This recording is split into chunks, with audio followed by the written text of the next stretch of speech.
So, for context, my, female 29, boyfriend, 34, is a doctor. Most of his friends are from work, and they all seem to dislike me and act distant. Maybe because I'm not a doctor too?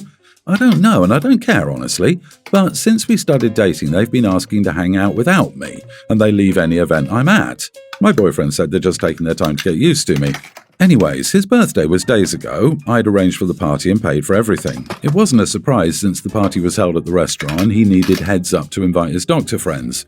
We got there, then his friends started arriving. They greeted him and started shaking his hand and hugging him while completely ignoring me, though I was there next to him. The tension started when one of them began making remarks about how I dressed. I sucked it up, but another friend started interrogating me about my degree and implying I was ignorant for my food choice. What? An hour later, another one asked if I could leave because they wanted to discuss work stuff and it's confidential. I was so shocked I laughed, asking why he thought it was appropriate to discuss work during a party, and he replied that I had an attitude. An argument ensued and they demanded that I leave, but I said no. My boyfriend finally spoke up after it escalated and asked that I keep the peace and go home, but I refused and reminded him and let his friends know that I'd arranged for this party and paid for it, so they should leave since they're just guests. He pulled me aside and begged me to go home after they said if I didn't leave they would, but I still refused. So they left, all of them, and the party was cut short. My boyfriend was upset and started complaining at home that I ruined his birthday the minute I started arguing with his friends. I told them they were being disrespectful to me, but he said I was wrong too because they said they wanted to discuss medical stuff and I should have respected that and not made it personal.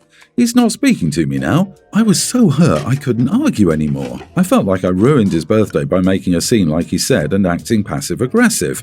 Am I the idiot? Edit. I refused to leave because I figured they used the medical stuff discussion as an excuse to get me to leave early. My wife and I have 2 kids, 28 male and 26 female. My wife had been suffering from breast cancer for the past 6 years. Unfortunately, last year she passed away. When we first found out that she had cancer, I asked my kids for financial help because we had no savings. We had put all our money into our kids' education, and my pension wasn't enough to get treatment for my wife. My daughter immediately agreed to help us out and bought a house close to our family home. She'd been taking care of all my wife's treatment expenses. My son, however, said that he had a new family now with his wife and that his wife wasn't comfortable with him taking on his mother's treatment expenses. She also wanted to move to the UK to start a family together. Nothing I said convinced him to stay back for his mother's sake, so I gave up. Even when my wife was dying, he refused to come, saying that his wife was all alone in the UK with the kids and he couldn't leave her alone there. So I asked him to bring the kids and his wife, but he said that his wife didn't want to be around our relatives. That had made me very angry because my wife had always stood up for my daughter-in-law despite all the harsh comments from our relatives, and now his wife didn't want to even say a final goodbye to her. I didn't say anything more and left it at that. Now I've been registering all our ancestral property and assets in our daughter's name. My son contacted me and started saying that I was being harsh and petty towards his wife. My daughter thinks I should just let the issue go and forgive them for what they did. Am I the idiot? This morning, my daughter, Tween, dressed for school in an objectively hideous outfit. Clashing patterns and colours, she legitimately looked like a clown. Usually, I don't say anything about her choice of clothing unless her skirt is too short or whatever, but this outfit looked so bad that I suggested she should change into something different or else she was going to get teased. My daughter said, and I quote, "I'm a big girl, I can handle my own business." I didn't appreciate the attitude, but I didn't think it was worth an argument, so I let her go to school without changing. She got home tonight and was obviously in a bad mood and was wearing a different sweater that I think she borrowed from a friend. I asked her if anyone made fun of how she dressed, and she sarcastically told me, "Yeah, everyone was mean. Friend said I'd look like an idiot and everyone kept making fun of me." I said, "Aw, that sucks. I'm sorry, sweetie." She said, "You should be sorry. It's half your fault. Why didn't you make me change?" I said, "Because I thought you could handle your own business, remember?"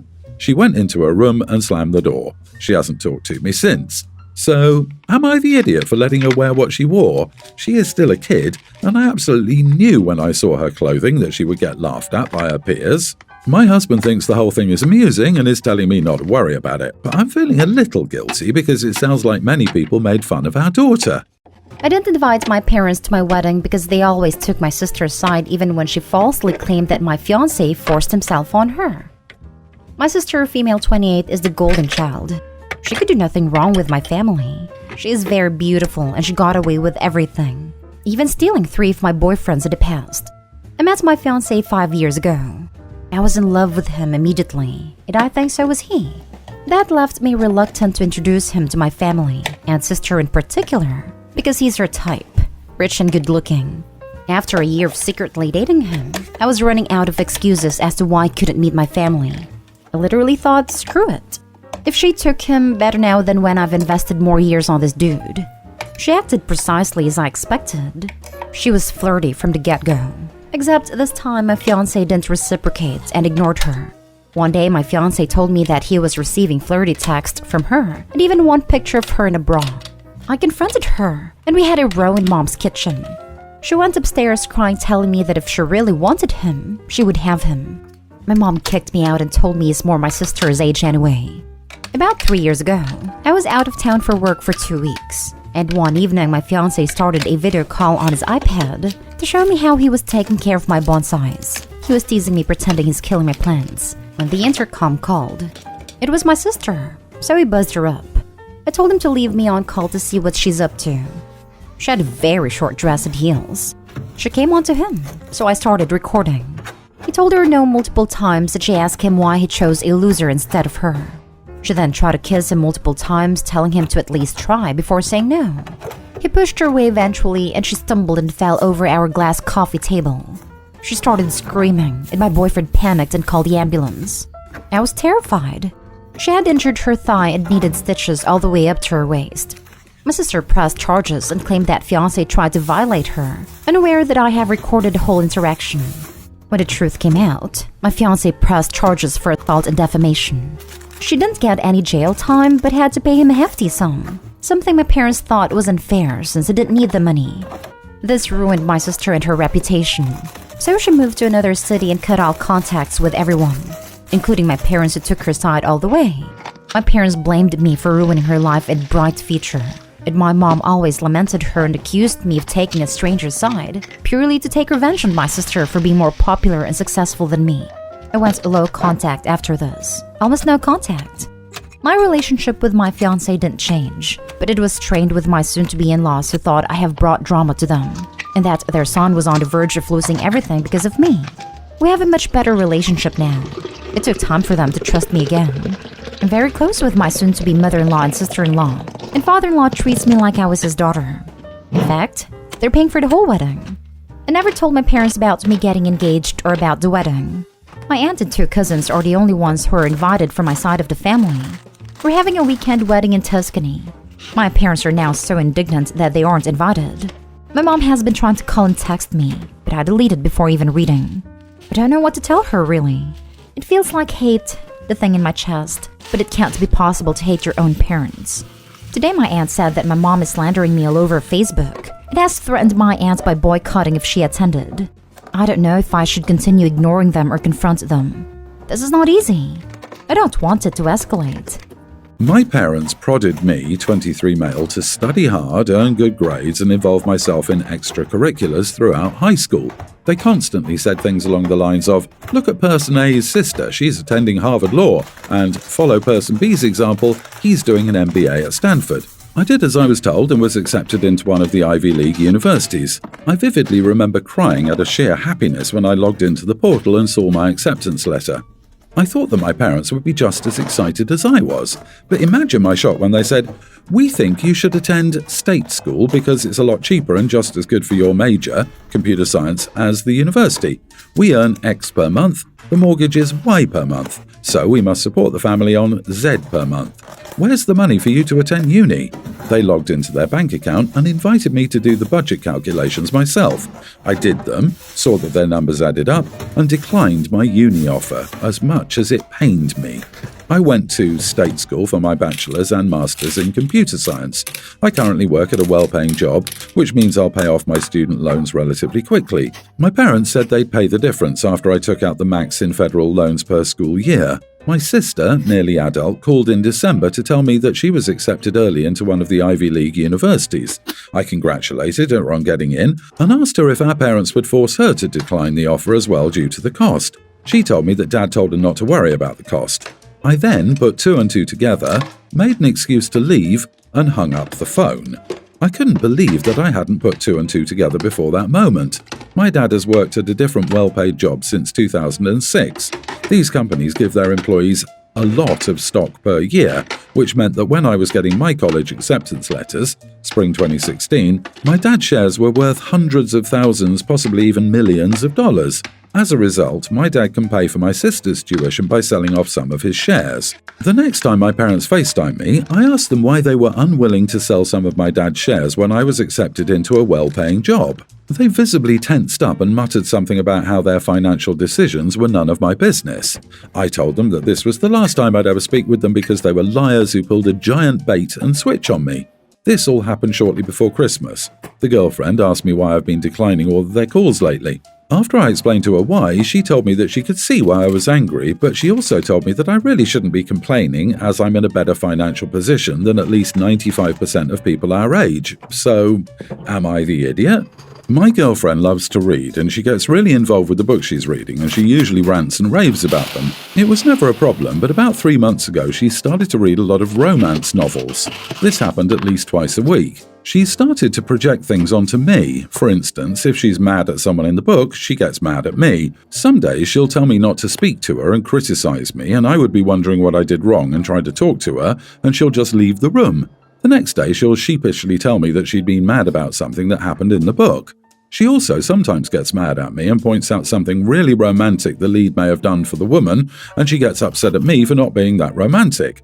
This is easier to deal with as I just have to be romantic and smooth talk her a bit, which I love to do anyway. Having to figure if it's a real issue or just her being angry about a book is hard, and she gets even more annoyed if I ask her if it's about the book. So I've just been ignoring it because I never thought it would be a huge issue. I had a horrible day at work and I was pretty crushed and exhausted. I greeted her and she ignored me, and I asked if she was actually mad at me or if she was sulking about a book. She told me to screw off. I wanted to tell her how bad it had been, but I really couldn't after she dismissed me like that. I did, and I decided to rest and play games as I was tired and didn't want to cook. So I ordered food for us, and I was gaming when she asked me if I was making dinner, and I told her I was too tired to cook and had ordered food. She loves to eat home-cooked food and is not a fan of eating out in general, and she called me lazy.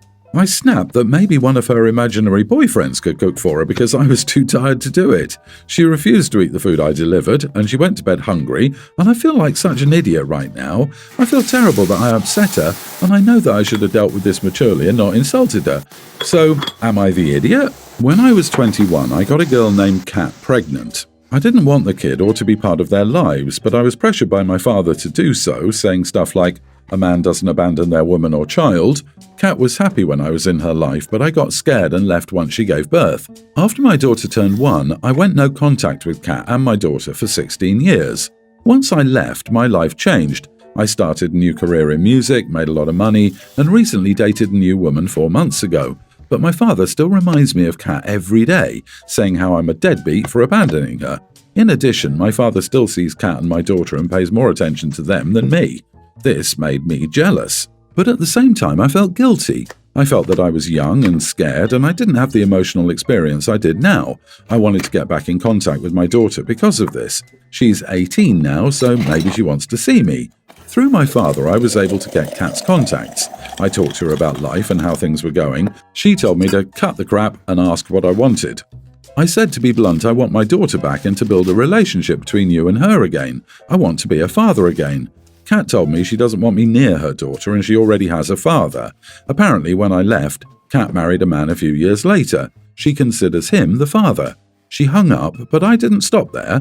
I actually got my daughter's phone contact from my father. I'll admit I went through his phone. I called my daughter and I explained everything to her, how I wanted her back, how I'm sorry for everything, how I'm ready to be a real father. But she told me to get lost because I hurt her mother and hung up. I was so upset by this and went to my dad about it, how to make things right. He told me just to leave them alone. I want to be part of my kid's life. Sure, I was an idiot back then when I was young, but I'm better now. Am I the idiot? My younger brother Sean is getting married soon. He sent out invitations that included everyone in the family. I found out that he was going by the no +1 unless engaged or married rule. I felt confused since I've been in a long-term 7 years now relationship with my girlfriend, and I was counting on having her come with me to the wedding. I asked Sean and his fiancée about it and asked if they were aware they were excluding my partner with this rule, and they gave a too bad, so sad type of reaction. But I told him all right, then he shouldn't expect me to come either. He freaked out and called Mom, who said since I'm the oldest in the family, my presence at the wedding is a must. So I told them I would attend the wedding under one condition, to have my girlfriend attend with me. Sean tried to pull the she's not official and she's not family crap on me, but I told him enough. I remained calm yet strict with my condition. Mom said my girlfriend can miss one event, no big deal, and said I shouldn't be putting conditions on my brother's wedding to force his hand like that. I said that's all I have and left after a huge meltdown from Mom and Sean accusing me of trying to alter the wedding, disrespecting their beliefs and pushing my own on them. Oh, and went as far as accusing me of planning to steal the event so I could propose to my girlfriend. The rest of the family got into it, yelling at me for disrupting the wedding and trying to control and bully my brother into letting me do what I wanted at his damn wedding. They said it wasn't up to me to put conditions and went on about how I should support him as his only sibling and a father figure since Dad is deceased. But I think I'm trying to stand by my girlfriend and our relationship that means so much to me, but they see it as me choosing her over my brother. Am I the idiot? I, 28 male, did not have the best childhood. My parents, 60s, favoured my sister, 30, and gave her everything she needed. She got her first car when she turned 16 years old, all new electronics, and was able to attend her dream school fully paid. Unfortunately, my grandfather got sick when it came time for me to attend school, and I decided to stay and be his caregiver while attending community college. I helped take full care of him until he passed away in 2017 and stayed around to help my grandmother. My parents only showed up to my grandfather's funeral in hopes that they would receive everything when they both passed away. My grandmother was diagnosed with cancer, and I helped take her to appointments, cooked meals, and cared for the house. She told me that everything would be left behind to me. I was very grateful and promised her that I would take good care of their home. She passed away a few months ago, and I was given the house and some money. My sister moved back up to be in town as she struggled financially and was hopeful that there would be money for her. She reached out to me asking if we could meet, and I was very reluctant at first because she went no contact with me. I agreed in hopes that we could maybe build a brother and sister relationship. We met at a local restaurant, and my sister started talking about how she was struggling and pregnant with her ex-boyfriend's child and needed a new car. She asked me if I would be willing to give her some of the inheritance money to use for herself and give some to our parents. I didn't tell her the amount left to me as it wasn't her business. I told her that if she'd spent time with her grandparents before they passed, that she might have been left some of the inheritance. She got angry and told me that I had lost the privilege of being an uncle to her daughter. She stormed out of the restaurant and hasn't been in contact with me. My parents found out, and they think that I'm wrong for not helping my sister. Am I the idiot for not giving my sister any inheritance from my grandparents?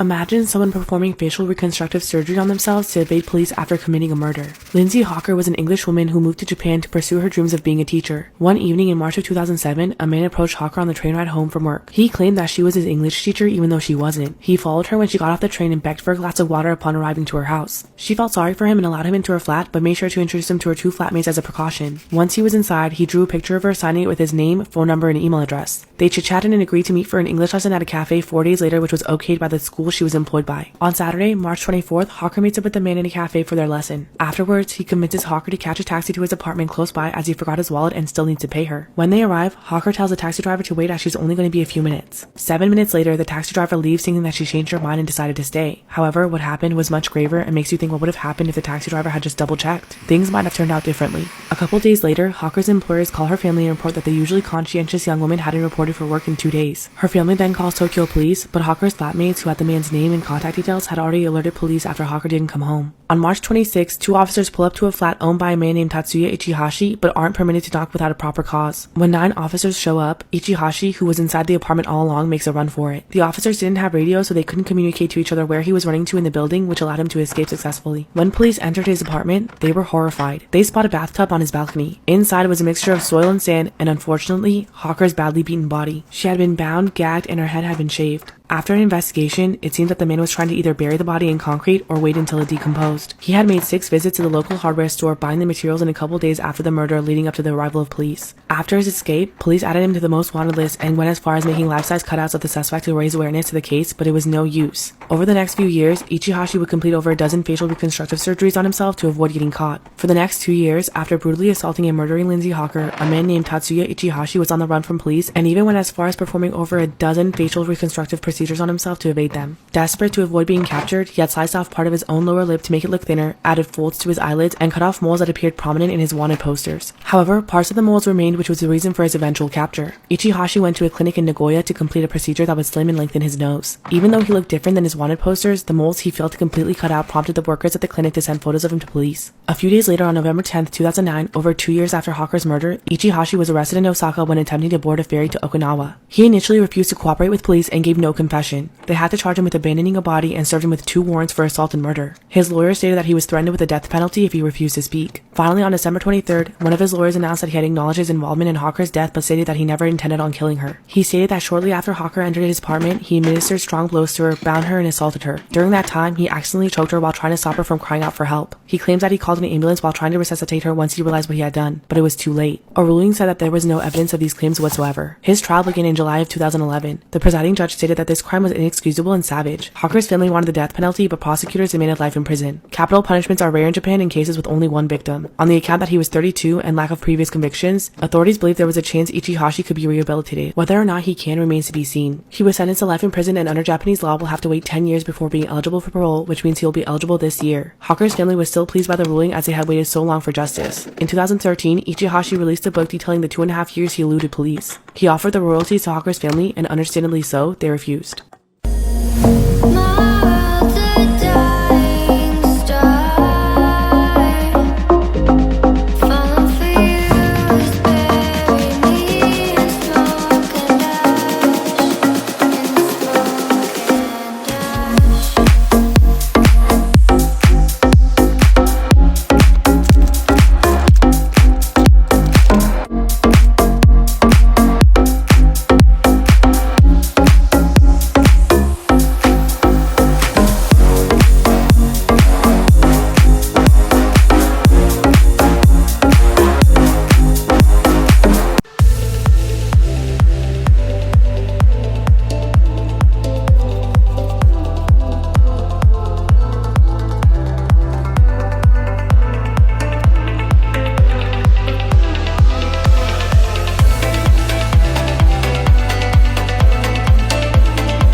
Thank you for watching. I love you guys so much. Please like and subscribe to see more great videos. See you again.